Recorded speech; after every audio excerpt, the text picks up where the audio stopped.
Greetings and salutations. Welcome to the CaptainCastIronFightPicks podcast. This is the inaugural edition, and today we will be reviewing Ultimate Fight Night 109, which was held on Sunday, May 28th, 2017. This podcast is sponsored by CaptainCastIronFightPicks.com. Please visit my site at www.CaptainCastIronFightPicks.com and scroll down and to the right to see the most recent event. Please read the event from top to bottom to see event information and then the individual bets. The bets are in 5 skillet order and not in the order of occurrence. There is also a parlay section at the bottom. Bets have a link to the tweet where I announced the particular bet, and the event has a link to a web.archive.org snapshot of the website before the event occurred to provide verification of the time the bet was made. With the Captain Cast Iron Fight Picks 5 skillet system, we start with a bankroll of 300 units, and we bet 100 units on every single UFC event with a bet on every single fight. The podcast format is simple. We will review each fight and discuss the betting strategy and any other factors that went into making the bet using the graphical event depiction at CaptainCastIronFightPicks.com as a reference. Then we will review how the fight actually played out and judge the betting strategy versus the result. This event, Ultimate Fight Night 109, was a great success. I went 5-0 in my top 5 picks and ended the day with a profit of 106.75 units, my second best day ever. This event offered a lot to bettors with well-matched fights and good technical underdog picks. So without further ado, thanks for listening and let's get started.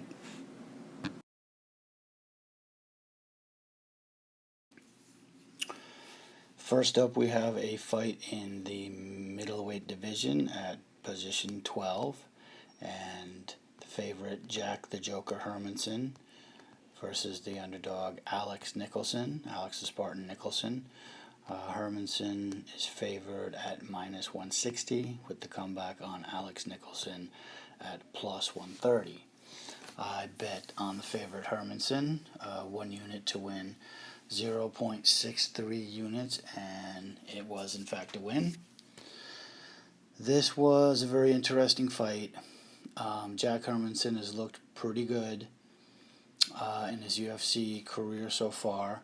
He's young, he's strong, he's athletic, he's quick, and he seems to have a knack for fighting. And his opponent, Alex Nicholson, is a bit of a wild man. He's good friends with Platinum Perry, and he's throws a lot of spinning stuff and is just kind of a wild brawler. He did well and came back in his fight and knocked out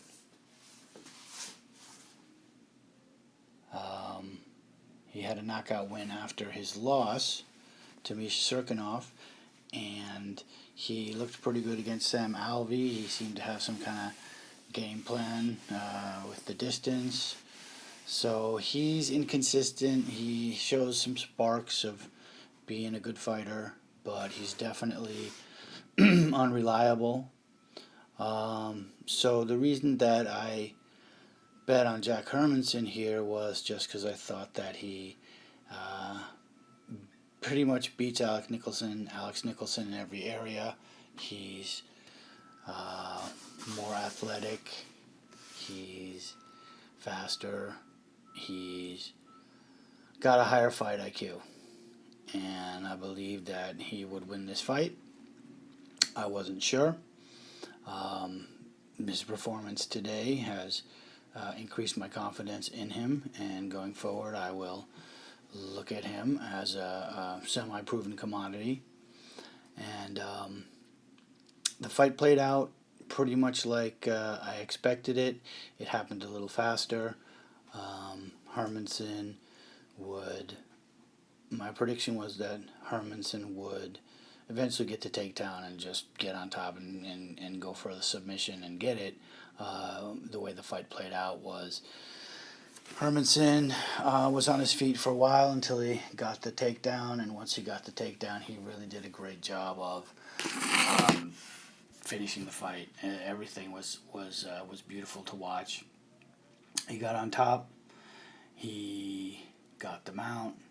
He then got back mount, and he was very relaxed, and he rode the back of Alex Nicholson, and he did a great job of ground and pound in the beginning, where he was riding Nicholson and just hitting him with like 60% shots, very accurate, hitting him every single time, and just connecting with punches from back mount.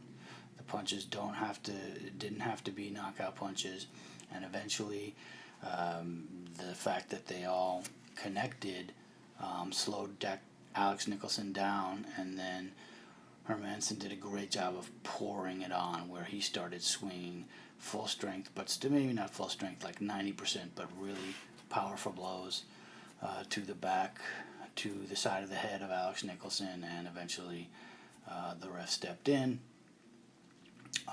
to save the helpless Alex Nicholson. So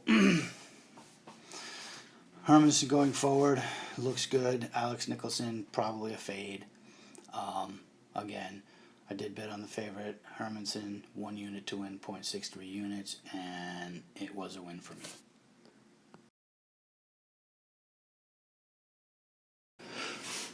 Next up at position 11, we have a fight in the middleweight division.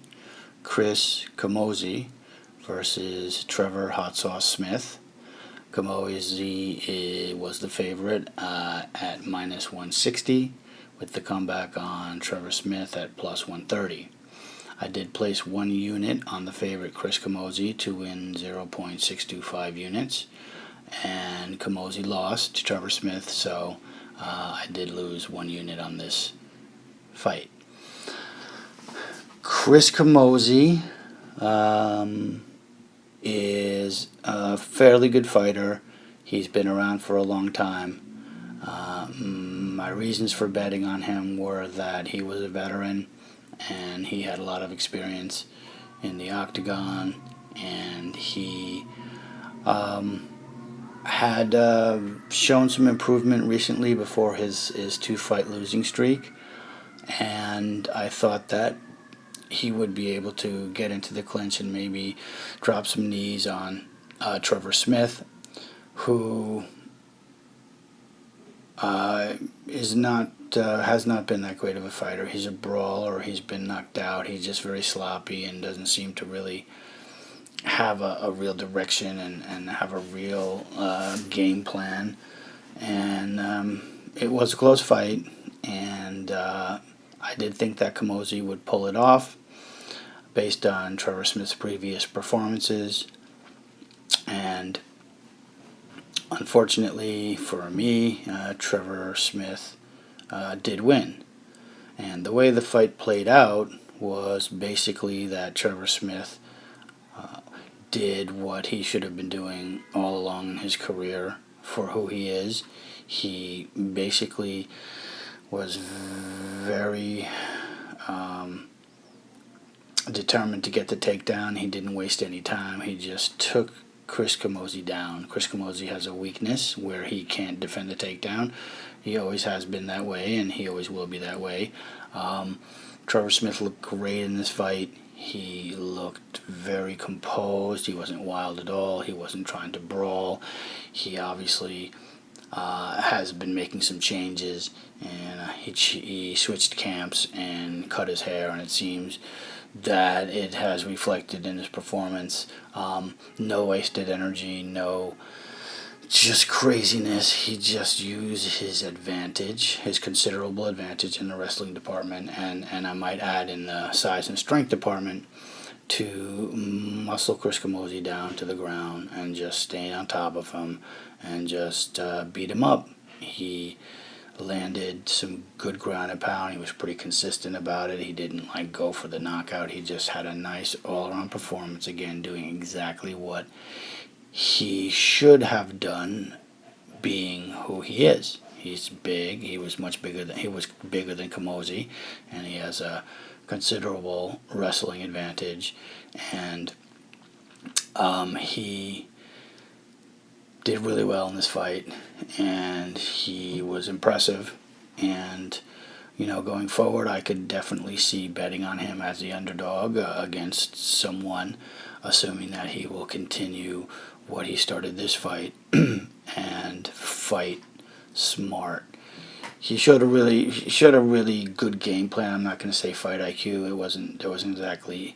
He showed good fight IQ because he had a good game plan for his opponent. He did what he had to do. He didn't waste energy. So my bet of 1 unit on Chris Kamosi to win 0.625 units resulted in a 1 unit loss at the hands of Trevor Smith.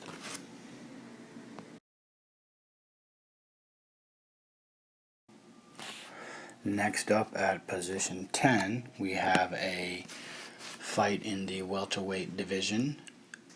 Darren Till versus Yesin Ayari. Darren Till was the favorite at minus 298. The comeback on Yesin Ayari at plus 248. I did place a 1 unit bet on the favorite Darren Till to win 0.35 units, and it was a win for me. My reasons for my bet: basically, Darren Till has always been pretty impressive.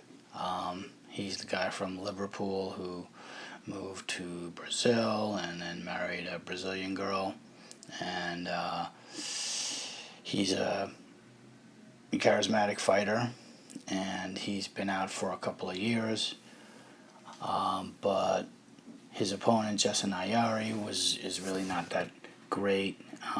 He did have a win in his debut fight in the UFC. He fought Judo Jim Wallhead and was beating him handily, and then in the third round he started clowning around and got dropped a couple of times. Ayari's he's an okay fighter. He's been KO'd a couple of times. He was at home, close to home. He's from Germany, and these fights were in Sweden, in Stockholm. So he did have a bit of a home field advantage, but in this case, Darren Till just showed that he was the superior fighter. He basically used his lefty stance and movement and Muay Thai movement to land the left hand.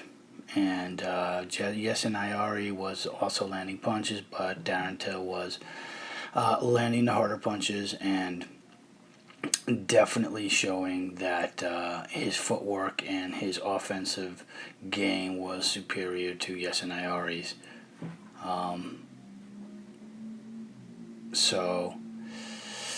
My reasons for betting the fight were, as I think I was saying, was that Darren Till is a good quality fighter, and he's shown a lot of promise, and he's been out, and he may have been a larger favorite if it wasn't for the fact that he'd been out for a couple of years. So I thought that he was skilled far more than Yesin Ayari, and that's why I decided to place a 1 unit bet on the favorite Darren Till. And again, the fight played out much as I expected. He used his movement and landed the left hand and landed it hard on Ayari. And so my bet of 1 unit on the favorite Darren Till to win 0.35 units did result, in fact, in a win.